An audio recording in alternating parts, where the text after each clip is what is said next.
makinig ka mula umpisa't hanggang dulo. Sa balita't kuwento kami ang totoo. Sa mga update, analysis, walang itulak kabigay sa viewpoint ni Mantenyo. Bawat bagay ay alamin mula sa mga balitang sariwa hanggang sa malalim na paliwanag. Reaksyon na nakakaaliw, di ka magugulat maniwala. Mas lamang ang may alam nakakaaliw. Masaya sumama ka sa The Viewpoint. Ang kaalaman ay nasa palad mo na The Viewpoint, ang programang maasahan. Tamang analisis, walang kasinungalingan. Hubugin ang iyong kaalaman at magmatako. The Viewpoint, di Mantenyo may aral na makupulot.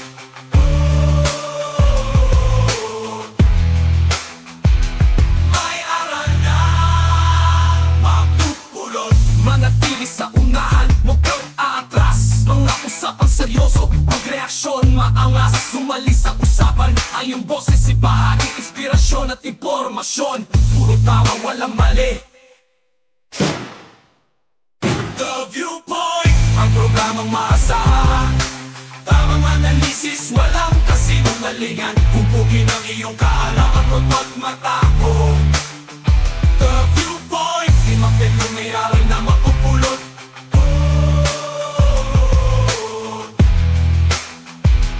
May aral na makupulot.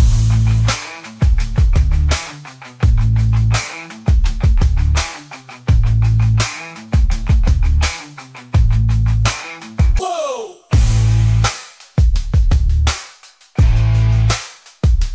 Whoa! The Viewpoint, ang programang maasahan. Tamang analisis, walang kasinungalingan. Hubugin ang iyong kaalaman at magmatako. The Viewpoint, di Mantenyo may aral na makupulot.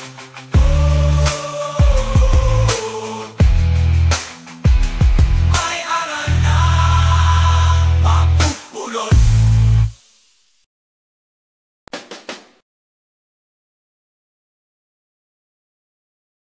Hello, hello, hello. Ayan.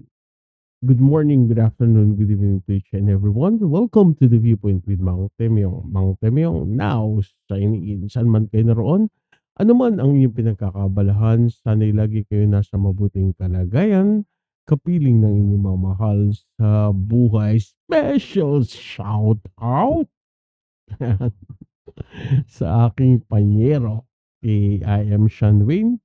Happy holidays, Panyero, and sana ay ma-enjoy mo ang holiday nito. Yan. Doon sa mga nakakamiss sa collab namin ni Panyero, ni I am Shanwin, huwag kayong mag-alala at namimiss ko rin. At namimiss rin niya. Siguro hindi lang tama yung schedule namin dalawa. Paano yung baka next year, di ba? Eh, okay ni Amis Kid. At pwede na uli kaming makapag-collab, no? Oo, nakamiss din kasi. Nakamiss din. Oo. And syempre, special shout out din sa aking brother from another mother, no? Kay Journey to Understanding, no? From my family to your family, happy holidays. And sana, no, next year, ay matikman na namin ang masarap na biryani, no? At may sinabi kong pagkain sa kanya, nakakainis, nakalimutan ko. Sabi ko pa naman, sama ng, sorry, under the weather. Excuse me. Sabi ko pa na, excuse, sandali guys, lang ko tubig.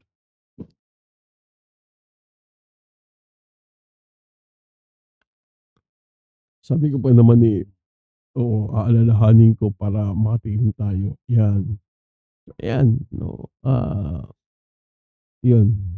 Nawala ako, kita mo. Uminom lang ako ng tubig, nawala na ako. Ayan. Shout out. Journey to Understanding. Yan. And sa lahat ng mga nandito, sa lahat kayong nandito, happy holidays sa inyo. Yan. From my family to your family. Yan. So, pag-usapan natin yung bali-balita. Wala talaga. May sipon si Mang Teme o may sipon. Grabe. Maginaw. Yun lang ang masasabi ko. May heater naman pero mahina pa rin. Ayan, ano ba yung sasabihin ko yan? So, ang topic natin ngayon is about dun sa di umano na niluluto na, distab 'no, parang nabuhay uli yang tsismis ukol sa distab. Kasi kung maaalala niyo 'no, nagkaroon na dati ng kuwentuhan, kwen kuwentuhan, tungkol sa destabilization plot. November yata yun ng 2023 kung di ako nagkakamali 'no, nagkaroon ng pahayag si General Browner 'no, nagbabala siya na di umano posibleng destabilization sa bansa. So, nung sinabi yan ni Browner 'no, yan ay, may kinalaman dun sa kanyang, pagbisita 'no sa Westmincom 'no, na doon kung maalala natin 'no, puwede niyo namang balikan sa mga news, ah, yang available naman yan sa online 'no. Yung panawagan ni Browner na wag nang idamay yung mga aktibong tauhan ng AFP 'no. Ah, Mahalaga para sa kanya na manatili yung propesyonalismo ng militar. Sabi nga niya, sa isang demokratikong sistema 'no, kritikal na manatiling neutral ang militar para maiwasan yung mga politicization ng kabilang, panig 'no. Yung pagkakasangkot din ng mga retiradong, opisyal 'no, nagpapaalala sa mga isyung pampulitikal, maaari yang manatili kahit matapos na yung kanilang serbisyo. Kaya yung kanilang impluwensiya sa mga active officers 'no, maaaring mag-result yan ng tension at division 'no. So, maaaring tignan yan na karapatan kasi ng bawat mamamayan ang magpahayag ng kanilang, disgusto 'no. Pero yung panawagan para sa distab, quote and unquote 'no, o kudeta, yan ay isang mapanganib na hakbang na may result 'no, sa chaos 'no, and yung, paglabag sa human rights at of course bagsak ng ating ekonomiya, and alam naman natin kapagka bumagsak ang ating ekonomiya, kapagka nawala yang, peace and order, walang investors na papasok sa'tin, 'di ba? Sino magtitiwala sa isang bansa na napakagulo? Sino mag-i-invest sa isang bansa na walang katahimikan, 'di ba? Mamumuhunan yung mga 'yan, 'di ba? So, ikaw bilang investor gusto mo, matatag yung politika at, namamayani yung peace and order sa isang bansa para matiyak na yung pag-invest mo doon, hindi masasayang. Kaya gano'n na lang yung panawagan niya sa posibleng destabilisasyon sa bansa 'no. Yan, batay kay General Bronner, and puwede niyo naman yan i-research 'no sa even sa YouTube, sa mga news 'no. Mapapanood naman natin yan 'no. Pero pagkatapos ng gano'ng yan, 2023, 2023 yan, November 2023 'no. Pagkatapos noong, ganiyang balita or statement na binigay ni Browner 'no, yan naman ay pinawalang halaga o hindi pinawalang halaga, ano ba mas magandang Tagalog nun? Oo, parang dininay 'no, nagkaroon ng plausible denial. Tagalog tapos plausible. Ayos ka rin talaga, man-time ng AFP yung tsismis na umano'y merong destabilization plot na kinakasangkutan yung ilang mga retired officers 'no. Sabi nga doon sa balita 'no, na-misquote lang si AFP Chief of Staff, General Romeo Brawner 'no, dun sa kanyang naging statement dun sa isang, sa isang, event sa Westmincom 'no.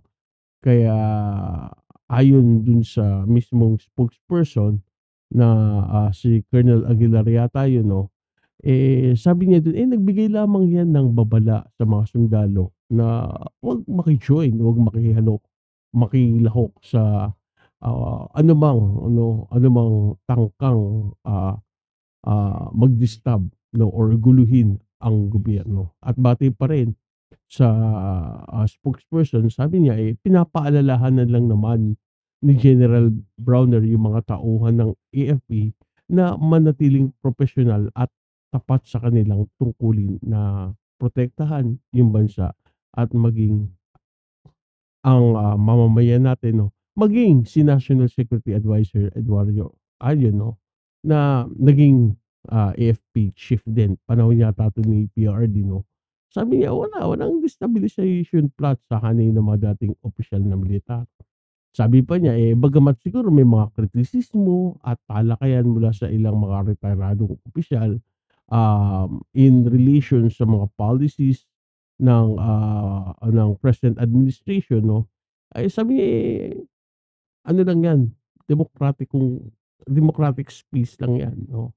Oo, 'yan, oo. Sinabi niya na nananatiling tapat ang AFP at maging iba pang sektor ng seguridad sa kanilang tungkulin na protektahan ang estado at ang kanilang, commander-in-chief 'no. Dito nakikita ko lang yung mabilis na pagtanggi ni AFP sa alegasyon ng destabilization plot ay mahalaga para mapanatili yung tiwala ng pulitiko sa military and sa liderato mismo ni, Pangulong Marcos. Pero sa kabila ng paliwanag ni Aguilar at ni Anyo 'no, maaari din kasing tanungin kung bakit merong mga lumilitaw na ganitong usapin. Bagamat sinasabi na misquoted lang si Bronner, 'di ba? Hindi mo kasi maiiwasan na isipin na may basihan yung kanilang orihinal na pahayag. Lalo na't nabanggit yung pagkakaroon ng healthy exchange sa hanay ng mga retiradong opisyal. At meron pa tayong panonooring video patungkol diyan. Kaya yung mga ganitong plausible denial 'no, ay epektibo para mabawasan yung tensyon. Pero mahalaga ring tingnan kung paano magkakaroon ng mas malinaw na komunikasyon sa pagitan ng militar at media para maiwasan yung sinasabi nilang maling interpretasyon o na-misquote lang daw si General Bronner dun sa kanyang pahayag. Ngayon ang tanong, bakit ba merong umuugong-ugong na bali-balita tungkol diyan sa distab plot na 'yan? Panoorin natin itong naging press conference ni PRRD 'no. Ito'y press conference nung kasagsagan ng mga kontrobersya kay, VP Sara. Kasi merong bago na, inilabas na video 'no, na yun yata, sa Christmas party. Sinend sa'kin yan ni Mike, kaya lang nung sinend niya sa'kin yun, sabi ko parang hindi ko rin maipa-play kasi Bisaya, yung, dialektong ginamit. Hindi po ako, sabi dito, hindi ako magaling mag-Bisaya 'no, hindi ako magaling sa Cebuano, gamay lang ako, gamay. Si doktora ang magaling diyan kasi Cebuano naman talaga siya makakapag-interpret. Kaya lang ayoko namang, istorbohin yung katahimikan ni doktora habang ini-enjoy niya ang kanyang vacation para lang dito 'no. So, sabi ko kunin ko na lang siguro yung pina-send ko na lang yung link dun sa Rappler 'no. And yun na lang kasi halos may, kapareho halos 'no yung nilalaman noong, bagong video ni PRD sa nakaraang video niya. Halos dikit lang naman yung gusto niyang mensaheng iparating. So, ayan, puntahan na natin. Okey, sige, teka lang. Asan na yung video? Yun, lagyan natin siya, oops, ba't ka na nawawala? Ayan, so lagyan lang natin siya ng, hindi ko kasi kabisado 'to. Iba kasi itong ano ba 'to, oh. o pustahan, hihingi ng tulong. Ayan, so ayan.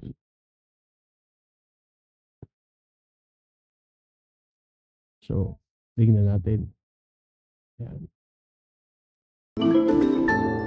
Former President Rodrigo Duterte called for military and police intervention to protect the Constitution amid what he described as a fractured government. But he stopped short of calling for a coup d'etat. Nagkaroon ng brigade to fracture the government. It is only the military controversial. Hanggang kailan kayo magsuporta ng drug addict na presidency? In a press conference Monday evening, November 25, Duterte once again called President Ferdinand Marcos Jr. a drug addict. But this time, he included Marcos' special assistant, Antonio Lagdameo Jr., in the allegations of illegal substance use. Duterte presented no proof to back his claims. Duterte said he plans to meet with military officers from Camp Aguinaldo about it, but he was careful not to explicitly call for a coup. Duterte's latest attacks on the Marcos Jr. administration came in the wake of a congressional investigation into corruption allegations against his daughter, Vice President Sara Duterte. Ayan, so teka lang. Mamaya na natin puntahan si Trillanes, ayan. Pero pag-uusapan din natin at babalikan din natin yung, tungkol kay Trillanes. Pag-usapan muna natin yung sinabi ni PRD dun na fractured government, 'no. Yung sinabi ni dating Pangulong Rodrigo Duterte ukol sa quote and unquote fractured governance, 'no. Yan ay naglalabas na isang, sabihin na natin na a picture of worry or worrisome or,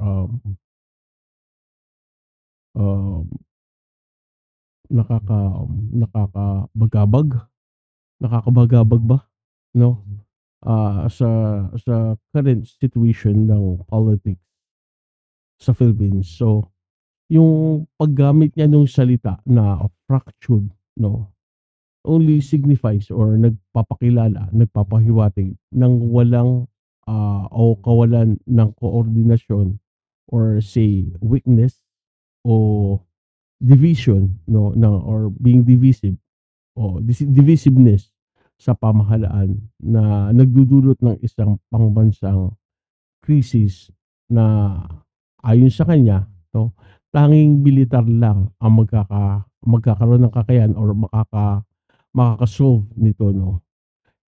Maaaring hindi man direkta, 'no, nanawagan ng kudeta ang kanyang rhetoric, 'no, o kanyang pahayag, 'no. Lalo na nung tinanong niya na, "Hanggang kailan kayo magsuporta ng, drug addict na presidente?"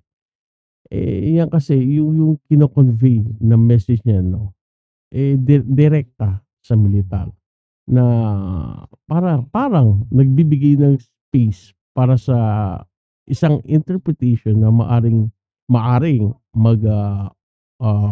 udyok, 'no, sa mga sundalo na mag-isip ng aksyon na, ah, labas sa konstitusyon, 'no.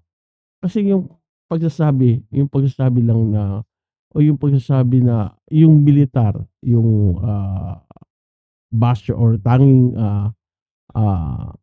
makakapagtama, 'no, sa sitwasyon, 'no, yan ay isang strategy na naglalagay sa AFP bilang tagapagligtas ng bayan, 'no. This is, I can say na parang ito'y, baka ma-quote ako, ah, parang parang 'no, oo, ah, against sa principle 'yan ng civilian supremacy, 'no, sa isang, democratic, government, 'no. Ah, kasi medyo ewan ko, ano na siguro ni PRD din yun, estilo na rin yun, eh.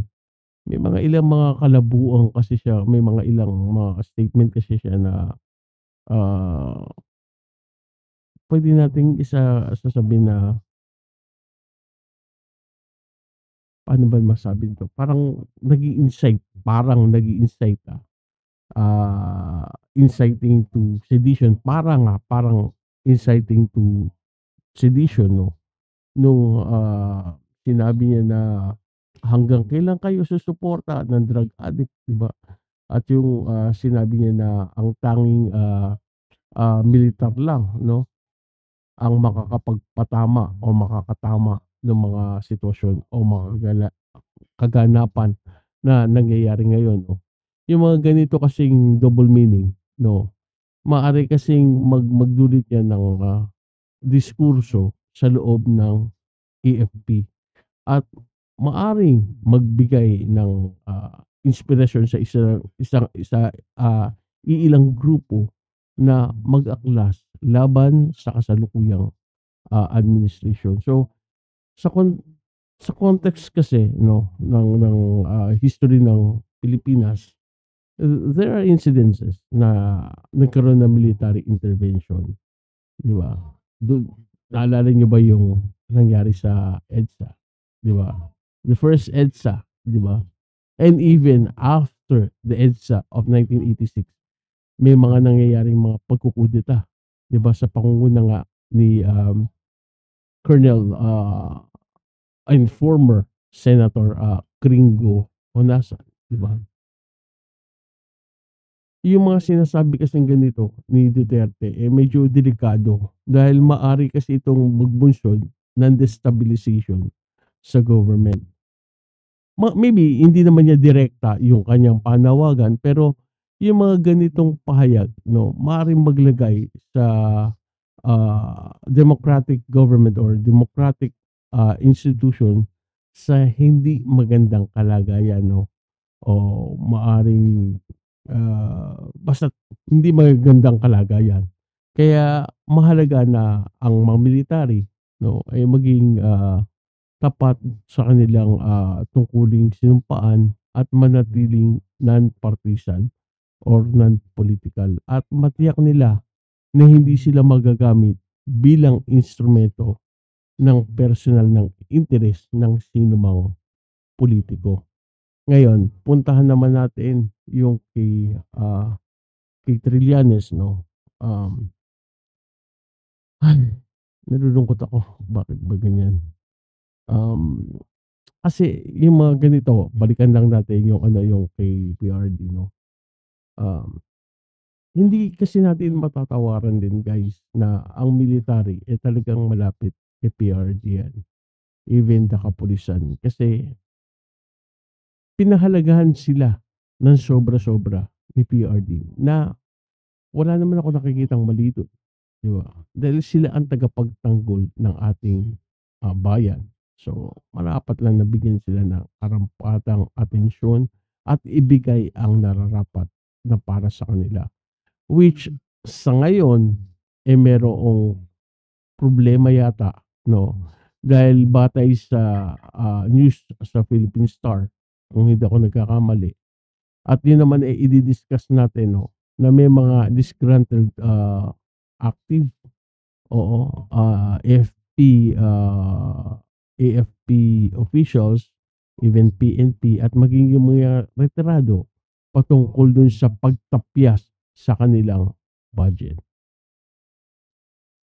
So, ano ba to? Tuloy natin, no. Ito pa kasing issue ito, no. Lalo pang hindi ko pwede sabihin palalim or nakapagbigay ng idea na baka nga merong distab kasi may mga umuugong-ugong na by next year. Yun daw yata ang bagong taong salubong nila kay PBBM, no. Di umano yung ganung mga destabilization plot daw, sabi nila, di umano na baka maganap next year. At ang potential na nakikita nila na maari na ito'y hindi na di umano na hindi na ito chismis dahil dun sa mga pahayag ni Trillanes nung siya ay na-interview ni Christian Esguerra. So, na-discuss ko ito last time pero kasi medyo parang hindi ganun kalalim dahil sa may tumawag sa akin habang ako'y naka-live. And pinatatawad na kita. Yan. So, puntahan natin yung interview kay Trillanes at doon ay himay-himayin natin uli, no? At sana yung mga nandito, no, ay yung nga lagi ko sinasabi, sa mga ganitong kaganapan sa Pilipinas, tandaan natin iisa lang ang ating lahi, isa lang ang ating bansa. Dapat pakamahalin natin. Let's pray for our leaders and let's pray for our country na ma-maintain yung peace and order. Kasi ano man ang mangyayari sa ating bansa, God forbids, no, lalatay at lalatay sa atin yan. No, masakit, magiging masakit para sa Pilipino yung magiging kaganapan kung sakali man na totoo man yung chismis. Let's just pray na sana, no, ma-maintain yung peace and order, and sana ano man yung mga suliranin na bumabangon or problema, no, na kinakaharap ng gobyernong ito ay maharap nila ng buong giting, no, at maging maayos, lalong-lalo na sa bahagi ng budget ng AFP at ng PNP. Pero bago tayo pumunta doon, puntahan muna natin yung pahayag ni Trillanes. So, let's do it. Teka lang.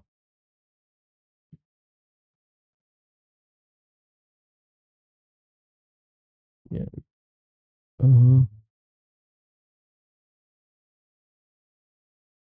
Naka-on na ba?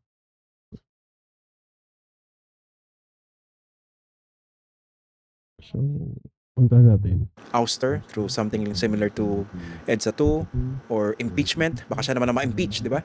Ano na mga nakikita yung scenario? At this point in time, and having seen the Dutertes, sinasabi nila mismo, di ba? All options are on the table dyan. Kung ang end nila is makabalik sa pwesto, then gagawin nila lahat. Ngayon, if you're talking about impeachment, imagine from now until 2028, do you think wala nang political and economic crisis na kakaharapin ng Marcos administration?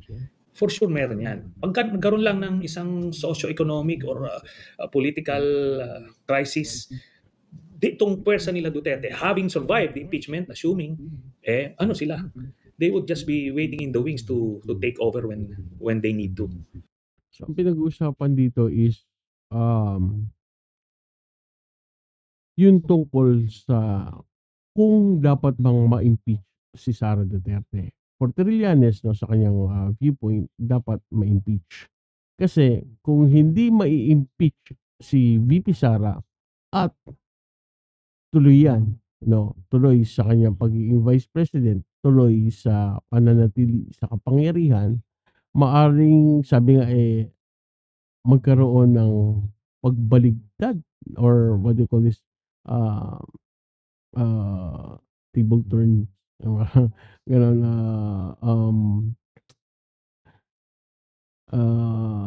maaaring magkaroon ng impact, no, kung sakaling hindi ma-impeach si VP Sara, no, maiba yung storya, no, maaaring maging threat ito sa panguluhan ni PBBM. Parang ganun yung gustong i-convey na message ni Trillanes dito. Yun. And ito, no, yung chatter sa PMA chat groups, tandaan nyo, merong siyang binabanggit dito na chatter sa PMA chat groups. Trillanes was a former AYERS or PMA, no, alumni siya dun no. So hindi ko alam kung kasama siya doon sa chatters group ng active and retired PMAers, no. Pakinggan natin yung sinasabi niya dito. Masyadong significant. Hindi na ito static. Kaya makikita mo na kung meron sila ngayon, lalo ng palakas ng palakas yan. Remember, iisipin nila pag nakapwesto si Sara, ano yung pwestong ibibigay sa kanila. So merong ganong personal interest na papasok yan. Yung So parang sinasabi niya dito, di umano, no, di umano, base doon sa sinasabi niya na quote and unquote chatters group, meron ng panghihikayat na nagaganap, no, may mga diskusyon na nagaganap na kung sakaling hindi ma-impeach si Sara, syempre, di ba, kung papanig sa mga Duterte, for sure, yung mga active, of course, yung retired na yun yung mga yung mga may mga active na nakaposisyon ngayon, maaring makinabang kung sakali na yung mga allegations ng destabilization ay magtagumpay. Hindi ko alam kung personal nakasama si Trillanes doon sa chatters group na yun o baka meron siyang may tiririt siya doon no, na kasi isipin niyo paano niya malalaman yan kung wala siyang link sa grupo or kung walang nagsasabi sa kanya or sabihin na natin na maybe member noong chat group na yun na nagre-release sa kanya ng mga ganitong mensahe, ng mga ganitong information na napaka-delikado, no? Tuloy natin. Napaka-komplikado at napaka-delikado. Tuloy natin. progressive military career na sinasabi natin sa PMA. It could be too tempting for these PMAers to resist. Medyo interesting yung sinabi nyo, no? Yung chatter sa mga PMA chat groups, medyo ganyan. Can you be more specific? What exactly do you mean po? Meron kasing mga Duterte, no? Lalo na sa mga retired ranks.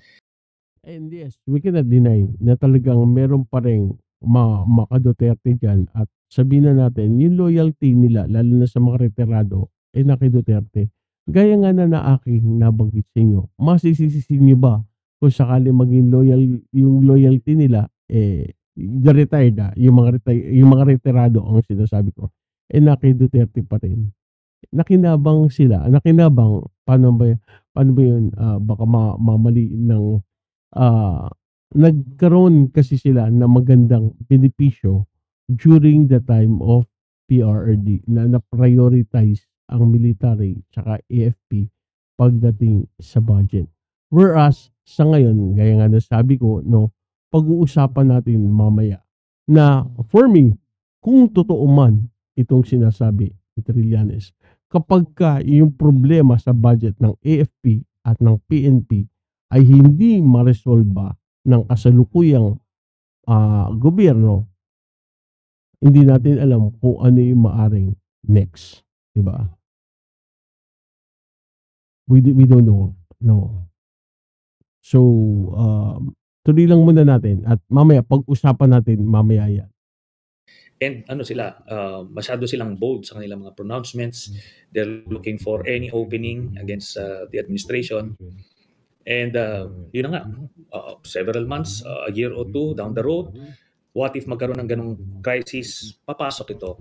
And ngayon yung mga active, magbe-break ranks ito. Now, yung crisis na binabanggit dito, kaya nga paulit-ulit na sinasabi ko, and guys, you can refer sa ngayon lang yata ito, kailan ba ito? Hindi, ahead kasi sila eh. Kailan ba to? Hindi ko kasi ma-share, baka tayo maano eh. Tayo nasa ibang may na. So, December yata yun, no? Yung nagkaroon ng headlines sa Philippine Star, no? Na retired AFP PNP officials ask for budget. Ang sumulat nito ay si Michael Punong Bayan. Yan. So, research nyo na lang, guys, ha? Pa-research na. Nakalagay doon, banner nun is retired AFP PNP officials ask for budget review.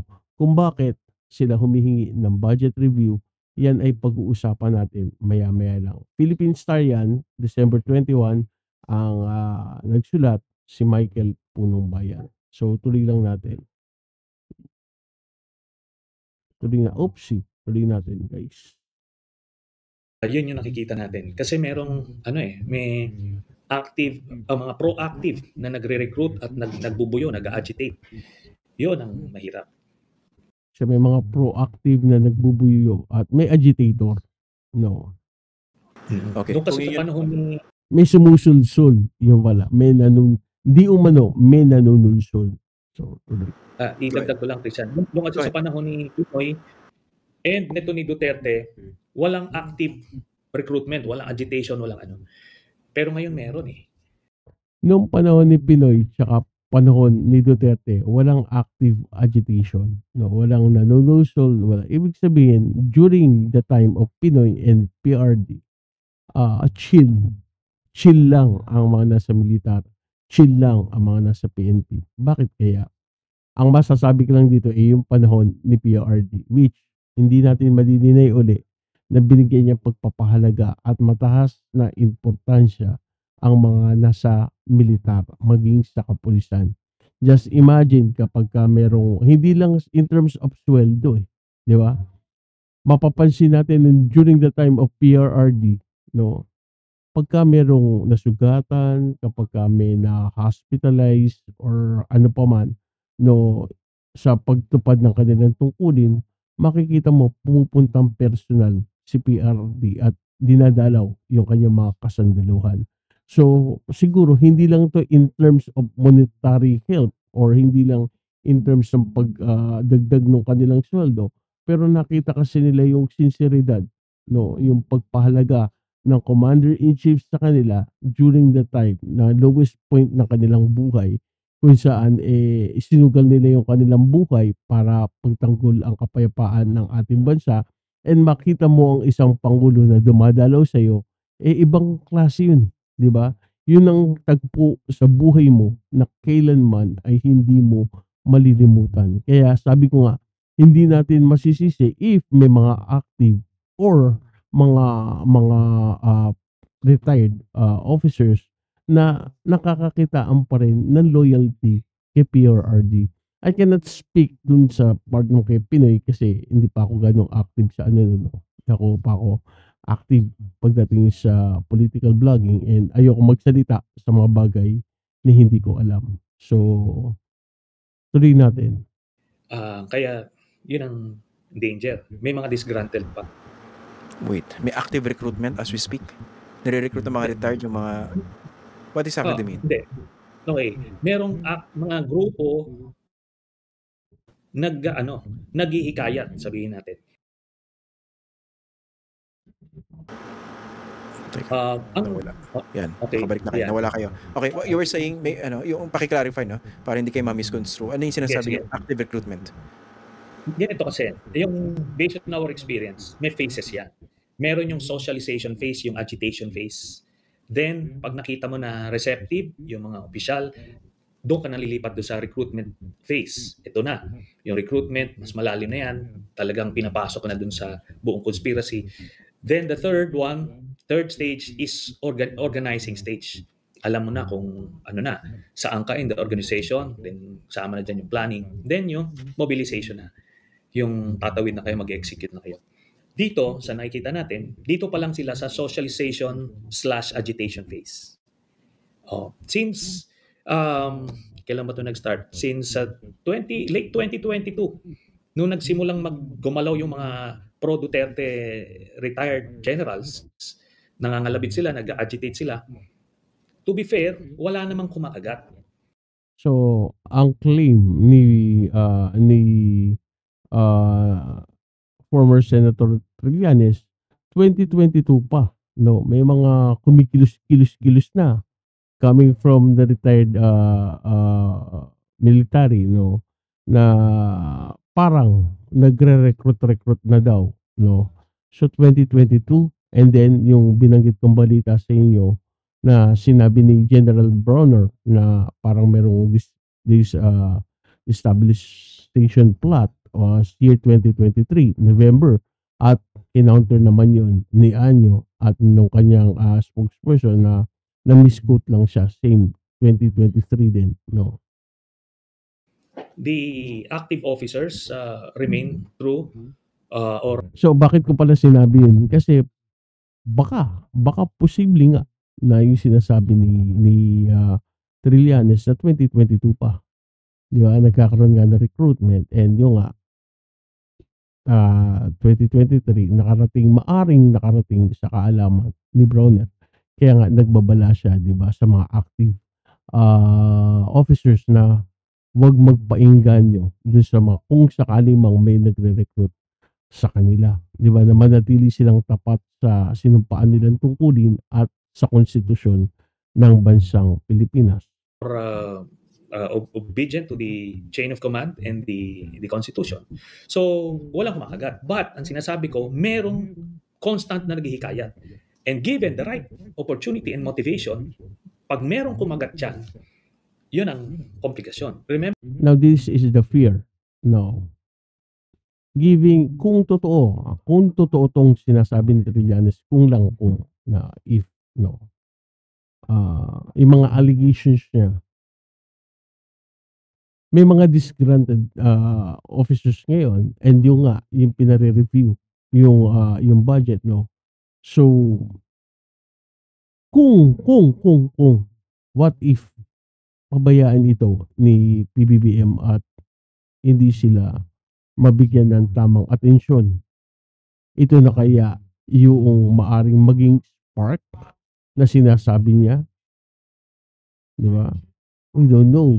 Kaya nga sa atin, sabi ko, yung ating tatalakay mamaya, sana mabigyan pansin ng Pangulo, no, na ito'y talagang kanyang pakasuriin at unawain din yung kalagayan ng ating mga nasa military service.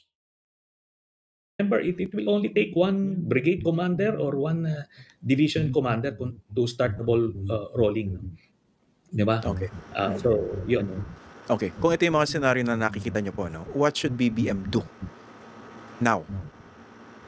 Well, yun na nga. I think he's left with the two options. Itong either the shortcut na impeachment, yung 1/3 vote, or i-prolong nila para dun sa next set of senators. Yun. Depende yan sa comfort zone niya.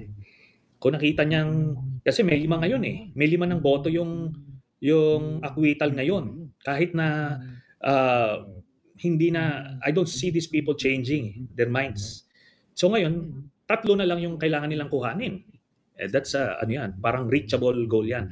Whereas kung sa next Senate, isa lang ang may iwan na holdover na pro-acquittal, assuming the results of the elections would favor the administration. Therefore, 8 pa yung kukuhanin nila. Mas challenging yon. But, Christian, but, ang danger naman dun sa ipoprolong mo, hindi mo alam yung mga mangyayaring events within the next few months. Kumbaga, hindi mo necessarily controlled yung mga variables, yung circumstances. So, it's a risk either way. Oo nga, pero between now and the elections, what do you think should the president do more specifically? Example, mas kailangan ba niyang diinan ito impeachment? Sama walk back on his previous statement kung saan sabi niya, ayoko na impeachment. Tapos sabi niya, never say never. Kasi kaya nagsabi, existential to. And I think sa mga taong familiar sa issue, imposible hindi siya gantihan ni Sara. Dahil si Sara na mismo nagsabi. At sinabi niya, hindi ako papatawad. Di ba? Palagi ko alam niya yan. Ito kasing external communications. Ano yan eh, ang audience niyan is the public at large. Pero yung mga yung internal organization, meron din silang internal communications. I think it will be clear within the next few days kung anong direksyon. Okay? Kaya nga sinasabi ko, while he is saying this, yung ayaw na impeachment and ayaw niya nung never say never, pero nakita mo, yung Quadcom, grabe yun. Talagang walang sinasanto. So, alam naman natin, historically, yung Quadcom, yung House of Representatives, practically an extension of Malacanang yan. So, kung talaga ang direksyon is never say never, dapat pinahinto na yan. So, kailangan na natin i-decode yung mga ganitong communications. Sabi ko nga, probably, even si President Aquino noon, I remember, wala naman siyang open statement na suportahan niyo yung impeachment ni Justice Corona. Walang ganon. In fact, palaging mini-maintain nila na independent ano yan, galaw ng House yan, galaw ng Senate yan. Kumaga, ganon talaga. They have to put up a front, even with the best of them. In this case, si President Aquino. Ganon yung communications nila nun. Pero dito kasi, iba yung walang sinabi, iba yung nagpanggap na hindi kami nakikialam dyan, although behind the scenes nakikialam. Iba rin naman yung affirmative statement coming from the president. Diba sabi niya, ayoko. Diba? Huwag niyo ituloy yan. Kumbaga, may ibang epekto yun eh. At ginagamit yun ng iba to justify their support against impeachment. Kasi sinabi ng presidente, di ba? Ako I agree, Christian, na may nako-confuse, may ganon. Pero sabi ko nga, kung tayo would be in his shoes, we would deal with these things differently. Pero ito na yung nakagawian niya, medyo averse siya sa head-on confrontation or conflict, kaya meron siyang mga kumbaga more circuitous route. Pero ito, titignan natin within the next few days, pag may ibang galaw, ibig sabihin, yun na yun. For as long as naiintindihan ng kanilang hanay kung ano talaga yung kumpas, I don't see any problem with that. Okay. Well, maraming So, ayan yung viewpoint ni Trillanes at paghahayag niya na di umano maaring magkaroon ng diskurso, no, kung mananatili si VP Sara bilang vice presidente at hindi siya ma-impeach. Question is, kapag ka na-impeach ba si VP Sara, ano sa palagay nyo ang magiging scenario niyan? Of course, pag na-impeach yan, hindi lang naman impeachment yan eh. Hahabulin at hahabulin pa rin yan sa Sandigan Bayan. Meron at meron pa rin mag-file ng criminal and civil case yan, di ba? So, yung impeachment ba ni VP Sara, makaka-resolve ba ito ng mga kaganapan o bagay-bagay sa ating bansa? Di ba? Will it lead peace kung sakaling will it give peace kung sakaling ma-impeach si VP Sara? Or baka, di ba? Dahil tandaan natin, may sarili ding mga supporters ang mga Duterte. And once VP Sara ay na-impeach yan, we don't know what will be their next move, di ba? Sa tanggalam lang natin, may sarili silang mga taga-suporta. Gano'ng kalakas, gano'ng karami, we don't know. Di ba? Eh, ang sabi ni Trillanes, kung mananatili naman si VP Sara, baka lalong magkaroon ng problema. Sa anong paraan? Baka gumawa naman sila ng paraan para ma-impeach si PBBM, no? Ngayon, sabi kanina ni Trillanes, no, parang they're just waiting, no, yung mga agitators daw for the right timing para mai-push, no, or para masulsulan, no, yung mga active na nasa militar ngayon. So pag-usapan natin 'yan, no. Hindi ko lang kasi maiano yung ayoko kasi niya eh. Bukod sa nahirapan ako, pero yung news, no. Ito na lang yung sa Philstar. Screenshot lang pala to, Mike. Hindi ko rin wala talaga may-move. Screenshot lang pala to. Yung retired AFP, PNP officials asked for headlines, no, na Philippine Star. Yung retired AFP, PNP officials asked for budget review, no. So, may kinalaman ito sa budget ng AFP, no. Batay dyan sa balita. Search niyo na lang guys yung sa Philippine Star. I-share ko sana, screenshot lang pala. Oo. Mm. Kasi dito parang may minention 'no, na, nakikiusap sila sa pangulo na gamitin yung veto power para i-delete yung mga extraneous clauses and support the return of money to essential sector that were unfairly disregarded throughout the financial process. So, parang, yung mga retired officials 'no, they're asking the president to return the budget to the bicameral conference committee for a thorough and open assessment to ensure that allocations are consistent with the nation's priority and address the most pressing needs of the Filipino people, 'no. Yung mga open letter kasi dito, no, among the budget issues raised by the open letter, yung unjustified increase of allocation for Senate from 12.830 billion to 13.930 billion. The House of Representative budget that grew from 16.30 from 16.345 billion to 300, or rather to 33.607 billion, and yung sa DPWH nga na budget no, na lumobo rin na from 288.6 billion na lumobo ng 1.113 trillion. Yung sa Senate, sabi ko nga dito po pwedeng sabihin na natin na kung lumobo man to, may dahilan dahil nagpapagawa sila ng Senate building, di ba? Madali lang ipaliwanag, sabi nga Pero itong sa House of Representative budget na lumobo no ng 33.607 billion from 16.345 billion, hindi natin maintindihan kung bakit, no. Oo.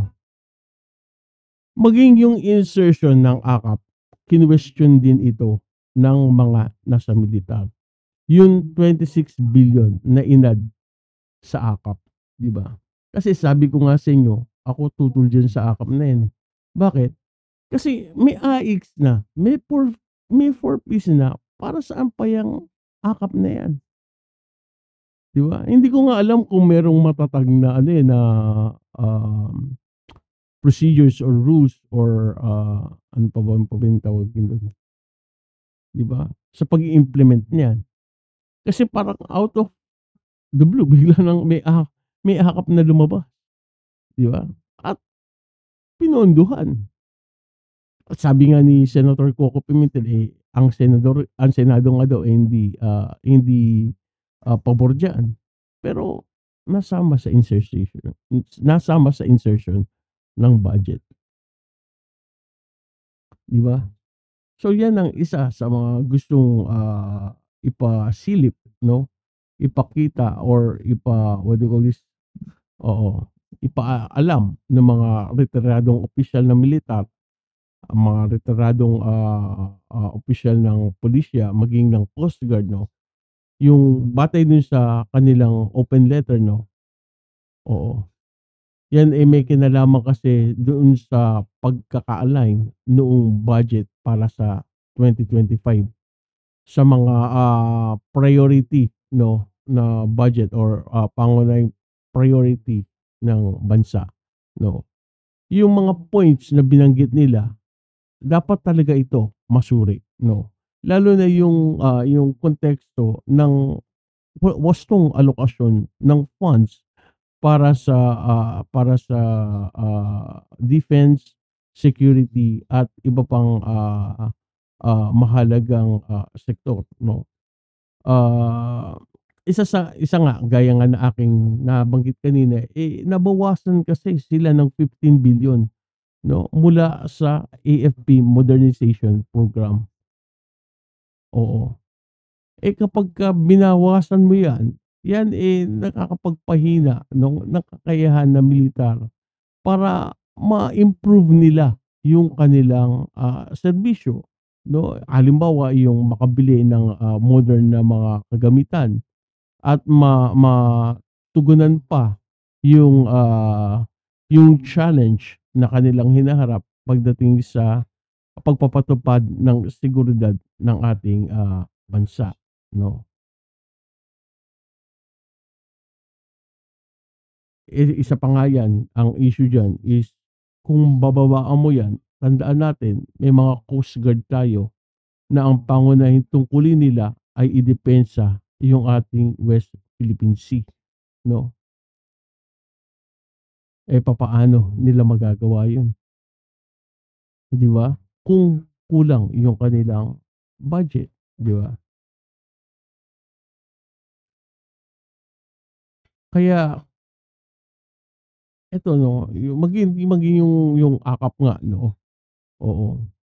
Biro niyo, inilalaan diyan 26 billion sa kabila ng kawalan ng malinaw na, na basis, no, or pamantayan para sa pagpapatupad niyan, 'di ba? Isipin mo, akap ang nagbibigay, politiko. Bawal 'yan. Hindi dapat politiko ang may hawak diyan. Bakit? Kasi nagagamit nila 'yan sa pansarili nilang, kapakinabangan, lalong-lalo na mag-eeleksyon, 'di ba? Biro mo, tayo ang nagpondo, galing sa dugo't pawis natin, sabay sila ang makikinabang. Papalabasin nila na ito'y tulong mula kay senador at kay Congressman Terpoliano, 'di ba? 26 billion, 'di ba? Kaya nga, no, binibigyan din nung mga retiradong, opisyal yung kapangyarihan ng pangulo, no, na mag-veto, no, sa hindi kinakailangan na allocations at ibalik yung mga mahalagang pondo sa mga, sektor na higit na nangangailangan, lalong-lalo na ang AFP, 'di ba?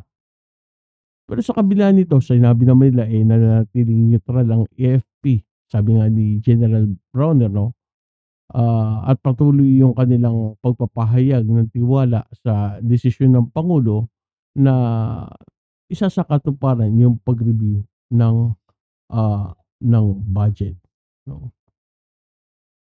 Ay, kaya dito, dapat, maging, sensitibo si PBBM pagdating dito sa open letter ng mga retired AFP, ng mga PNP officials regarding dun sa kanilang mga puna, dun sa pagtapyas ng kanilang budget at doon naman sa biglang pagtaas ng mga budget na sa palagay nila, na hindi naman kinakailangan, no. Kaya nga maaaring gamitin ng pangulo yung kanyang kapangyarihang mag-veto o mag-align veto, no, ah, para mai-address 'to ng tama, ano. Kasi kung ito'y hindi bibigyan pansin ni PBBM, 'wag nawang mangyari, yun lang, 'wag mangyari na ito yung maging triggering, ah, ah, ay, 'di ba? Ayoko na salita, baka ako'y basta, no. Sana yun na lang siguro, bigyang pansin, no, na 'wag balewalain, kundi mas higit na pag-aralan ng husto yung budget. Yung dapat alisin, alisin, no. Kaya lang tandaan natin, ang pangulo hindi naman siya puwedeng mag-move, no, ng budget. Hindi po puwedeng binawas niya dito, ilalagay niya dito, hindi. Pagka ganyan, merong gamitin niya yung line veto niya, ibabalik uli yan sa Kongreso, no. At sabihin niya na ibalik niyo yung orihinal na na request namin ng NEP, no, ng base sa National Expenditure Program or NEP na ipinasa namin sa inyo, no. Halimbawa, wag yun tapyasan yang sa AFP, no. Alisin niyo yang akap, 'di ba? Pupuwede naman yun, 'di ba? So, habang merong remedy, wag tayong titigil na gawin yon, No.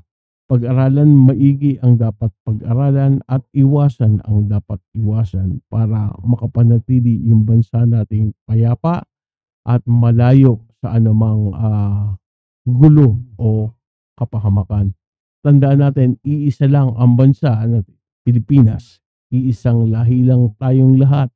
So, isa lang ang pinakakangad ng bawat Pilipino, mamuhay ng payapa, sagana, at malayo sa anumang kaguluhan. So guys, maraming salamat sa pagsama niyo sa akin ngayong araw na ito. At sa mga susunod pang araw, sana patuloy niyo pong samahan si Mang Temyong. Sa aking mga mods, sa lahat ng mga nandito, sa mga subscribers, newly subscribe, maraming salamat sa inyo. Happy holidays guys. God bless us all. This is Mang Temyong now signing out. Mike, thank you very much. Bye.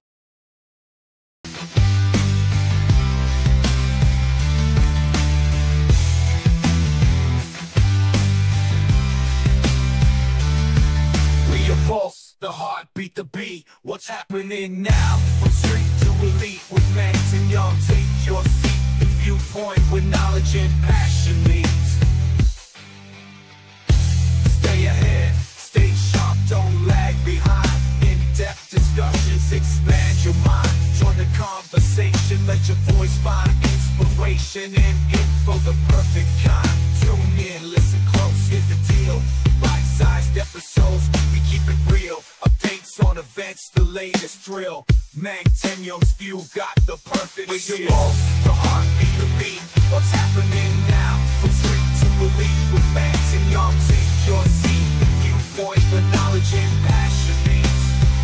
From breaking news to analysis, deep engaging reactions. Don't fall asleep, stay informed, entertained, take the lead with the viewpoint, knowledge you'll keep. We oppose the heartbeat, the beat. What's happening now? From street to elite with Mang Temyong.